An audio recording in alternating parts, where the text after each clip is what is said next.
रहीम कुछ याद करके बोला, कैलाश अग्रवाल तो एसके कंपनी में मैनेजर की पोस्ट पर है ना? ओम उसकी बात में हामी भरते हुए कहा, हाँ। रुद्र का ध्यान कहीं और ही था। उसने ओरियन से कहा, तुम कल से तान्या को जिम में ट्रेनिंग दोगे। ओरियन को रुद्र की ये बात समझ नहीं आई और उसने पूछा, पर क्यों? तो रुद्र बोला, वो बहुत कमजोर है, उसके खाने पीने की हर चीज का ध्यान रखना है। तभी आदित्य हंसता हुआ बोला, अच्छा तो आप नहीं चाहते कि कोई भी उनको एक फूंक मारकर उड़ा दे? वैसे ये अच्छी बात है कि आप उन्हें फिट रखना चाहते हो। आदित्य की बात को इग्नोर करते हुए रुद्र बोला, 14 दिन की लीव एप्लीकेशन मैंने उसके कॉलेज में दे दी है, 2 हफ्ते में अच्छे रिजल्ट मिलने चाहिए। ओम ने फिर रुद्र को छेड़ा और बोला, तो क्या उसके बाद हमें भी गुड न्यूज़ सुनने को मिल सकती है? रुद्र ने उसे घूरा और बोला, तुम लोगों को उसके अलावा और दूसरा काम नहीं है क्या? जब मैं कह रहा हूँ कि उसकी ग्रेजुएशन कंप्लीट नहीं हुई है, अगर वो प्रेग्नेंट हो गई तो बेकार में यूनिवर्सिटी में फेमस हो जाएगी। और अभी दादाजी भी इस शादी को सीक्रेट रखना चाहते हैं और तुम सबकी भी यही राय है, तो मेरे पास दूसरी चॉइस नहीं है। और सबसे बड़ी बात, वो अभी बहुत छोटी है।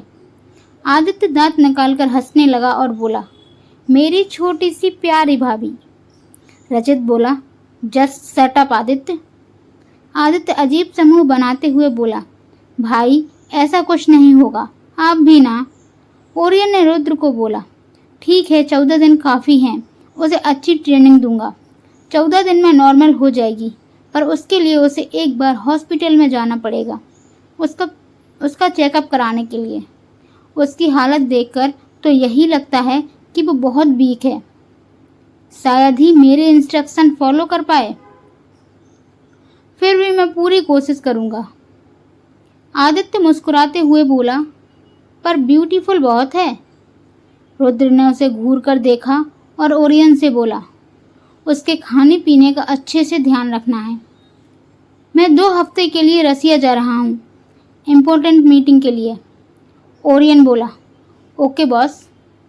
तान्या खाना बनाने में माहिर थी, वो कम समय में ज़्यादा लोगों का खाना बना सकती थी। उसने फटाफट कुछ नौकरों की मदद से खाना बना लिया और डाइनिंग टेबल पर रखवा दिया। सब लोग खाना खाने आए और खाने की खुशबू ऐसी थी कि सब भूख से छटपटाने लगे। दादाजी एक लंबी सांस लेकर खाने की खुशबू लेते हुए बोले, वाह क्या खुशबू आ रही है। रुद्र मुस्कुराया और उसके इशारे पर तान्या ने दादाजी को खाना सर्व किया। जैसे ही पहला निवाला दादाजी के मुंह में गया, वो खुश होते हुए बोले, इस घर में बस एक औरत की कमी थी, आज वो भी पूरी हो गई। बेटा तुम तो एक प्रोफेशनल शेफ से भी बेटर खाना बनाती हो। खाना सच में बहुत टेस्टी है। ये सुनते ही सब लोग खाने पर टूट पड़े। बस रुद्र चुपचाप बैठा सबको देख रहा था। तान्या उसके पास गई और उसने उसे खाना उसकी वाइफ सर्व करेगी ये बोला था। रुद्र बोला, बैठ भी जाओ। तान्या बैठ गई और रुद्र ने उसकी प्लेट में ढेर सारा खाना परोस दिया। तान्या हैरान होकर देखने लगी। रुद्र बोला, चुपचाप खा लो। तान्या ने कुछ बोलने से पहले ही मुंह खोला, लेकिन कुछ नहीं बोल पाई। फिलहाल बाकी लोग तो खाने पर टूट पड़े थे और कुछ ही देर में सारा खाना खत्म हो गया और टेबल पर डकारों की आवाज़ आने लगी। तान्या अभी भी खा रही थी और रुद्र की नज़र तान्या की प्लेट पर थी। इतना खाने के बाद भी उसका पेट नहीं भरा था। वो अपने पेट पर हाथ फेरता हुआ रुद्र से बोला, भाभी शायद आप खाना खत्म नहीं कर पाएंगे। ये सुनकर रुद्र चिढ़ते हुए बोला, तुम्हें इससे क्या, तुम्हारा खाना हो गया ना। आदित्य रुद्र की प्लेट को देखकर उसको मनाते हुए बोला, भाई है तो आप, मैं तो आपका प्यारा भाई हूँ ना, आप भाभी के साथ खा लो। देखिए उनके प्लेट में बहुत सारा खाना है, वो खा भी नहीं पाएंगी। आप अपना खाना मुझे दे दो प्लीज़ भाई। इससे पहले कि रुद्र कुछ बोल पाता, आदित्य ने उसकी प्लेट ले ली और देखते ही देखते आदित्य उसकी प्लेट का खाना भी साफ कर दिया। रुद्र ने ठीक से खाना नहीं खाया था क्योंकि उसके छोटे भाई ने उसके मुंह से निवाला छीन लिया था। तान्या भी हैरान होकर ये देख रही थी। खाना खत्म हो चुका था, बस तान्या की प्लेट में ही खाना था। तान्या बोली, मैं। रुद्र बीच में बोल पड़ा, तुम्हारा पेट भर गया? तान्या ने जल्दी से हाँ में सिर हिलाया। उसका पेट सच में भर गया था, क्योंकि रुद्र के कहने पर केयर टेकर तान्या को बहुत हेल्दी और हैवी ब्रेकफास्ट बनाया था। तान्या से अब यह खाना खाया नहीं जा रहा था। अगले ही पल तभी रुद्र ने तान्या की प्लेट ले ली और वो उसकी प्लेट से खाने लगा। सब लोग ये देखकर बोले, वाओ हाउ रोमांटिक। यह सुनकर रुद्र चिढ़ गया और बोला, जस्ट शट अप, मेरा खाना छीन लिया गया है, मुझे भूख लगी है और अन्न का अपमान करना गलत है। दादाजी बोले, बेटा तुमने बहुत अच्छा खाना बनाया है, मैं तो रोज़ तुम्हारे हाथ का खाना खाना चाहता हूँ, बोलो बनाओगी? तान्या दादाजी की बात सुनकर खुश हो गई और उसने हाँ में सिर हिला दिया। दादाजी ने एक मेड को इशारा किया और वो मेड एक गिफ्ट बॉक्स लेकर आई। दादाजी वो गिफ्ट तान्या को देते हुए बोले, मेरी तरफ से। तान्या को कुछ समझ नहीं आ रहा था। उसने रुद्र को देखा। रुद्र बोला, ले लो। दादाजी बोले, तुम तो उसे ऐसे हुक्म दे रहे हो जैसे वो अपनी मर्जी से बोल भी नहीं सकती।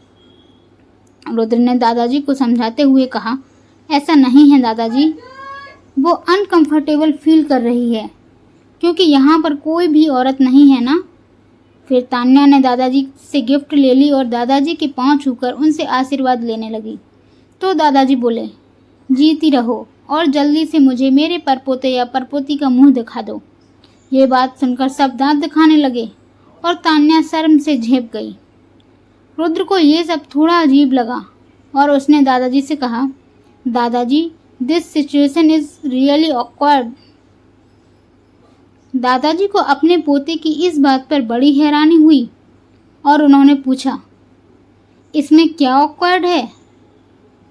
रुद्र बोला, दादाजी आपको नहीं लगता आपको ज़्यादा ही जल्दी?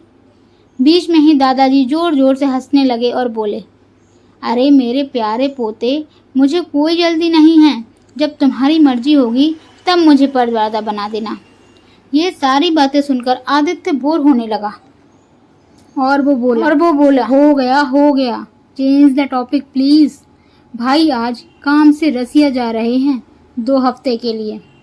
दादाजी रुद्र से बोले, एक काम करो, अपनी पत्नी को भी साथ ले जाओ। रुद्र बोला, नहीं दादाजी, उसके लिए यहाँ दूसरा काम है और वैसे भी मैं घूमने नहीं जा रहा, बहुत सारी मीटिंग्स अटेंड करनी है, तो मैं तान्या को टाइम नहीं दे पाऊँगा। दादाजी को रुद्र की ये बात सही नहीं लगी तो वो बोले, ऐसा क्या काम है यहाँ? रुद्र दादाजी को याद दिलाते हुए बोला, आप ही तो बोल रहे थे कि तान्या बहुत दुबली पतली है, तो मैं ये नहीं चाहता कि कोई और उसे ऐसा बोले, तो मैं चाहता हूँ कि मेरे आने तक मेरी बीबी की हेल्थ नॉर्मल हो जाए। फिलहाल उसका वेट अभी बहुत कम है और आज वो हॉस्पिटल जाएगी। मुझे जानना है कि उसके शरीर में किस चीज़ की कमी तो नहीं है जिसके कारण ये इतनी सूख गई है। दादा पोते की बात सुनकर तान्या हैरान हो गई और फिर खुद को देखते हुए मन ही मन में सोचने लगी, मैं सूख गई हूँ? उसे महसूस हुआ कि वो खुद पर ध्यान नहीं दे पा रही है। उसने तब ध्यान दिया कि उसके हाथ पैर बहुत कमज़ोर हो गए हैं। तभी रुद्र और दादाजी की बातें सुनकर तान्या होश में आई। दादाजी बोले, हाँ, ज़्यादा दुबला पतला होना भी ठीक नहीं है। मुझे तो लगा था कि तुम शायद ही किसी लड़की की इतनी परवाह करोगे। मैं अब 100% श्योर हूँ कि तुम अच्छे बेटे, अच्छे पोते, अच्छे भाई और अच्छे दोस्त ही नहीं बल्कि एक अच्छे पति भी हो। वेरी गुड, मेरी तरफ से 100 आउट ऑफ 100। और ताली बजाते हुए आदित्य बोला, और मेरी तरफ से 100 में से 90। और दांत दिखाने लगा, पर दादाजी को देखा तो चुप हो गया। शाम का समय, राठौर पैलेस। तान्या शॉक थी। वह रूम में फ्लोर पर बैठी थी, कॉफ़ी टेबल पर रखे सारे गिफ्ट बॉक्सेस को देख रही थी, लेकिन वो उन्हें खोलने की हिम्मत नहीं कर पा रही थी। जब तक कि रुद्र उसे ना बोले, उसे अब भी ये सपना ही लग रहा था। उसे लग रहा था कि नींद खुलने पर सपना टूट जाएगा।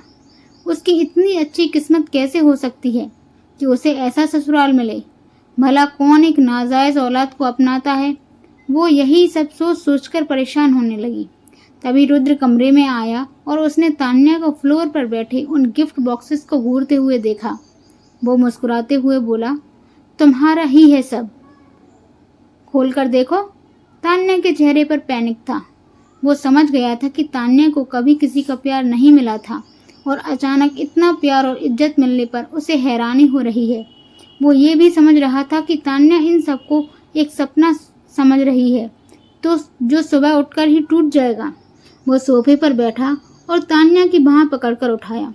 उसके छूते ही तान्या के पूरे शरीर में करंट दौड़ गया। रुद्र ने उसे अपनी गोद में बैठाया। तान्या समझ नहीं पा रही थी कि वो कैसे रिएक्ट करे। वो कनखियों से रुद्र के हैंडसम फेस को देखे जा रही थी। रुद्र ने उसके कान के पास मुंह ले जाकर कहा, तुम कोई सपना नहीं देख रही, ये हकीकत है। तुम मेरी बीवी हो और ये सब तुम्हारा है। बस तुम्हें एक अच्छी बीवी की तरह रहना है। तान्या ने हाँ में सिर हिलाया, लेकिन उसे अभी भी विश्वास नहीं हो रहा था। रुद्र ने प्यार से अपने दोनों हाथ तान्या की गर्दन पर रखे और उसका झुका हुआ सिर ऊपर उठाया। उसे प्यार से देखा, फिर रुद्र ने अपने होंठ तान्या के होठों पर रख दिए। तान्या का दिमाग पूरी तरह सुन्न पड़ चुका था। तभी रुद्र ने अचानक से तान्या के निचले होंठ में जोर से काटा। तान्या दर्द से तड़प उठी और दूर हट गई। दर्द के एहसास से वो होश में आई। रुद्र के होंठ पर उसका खून लगा हुआ था।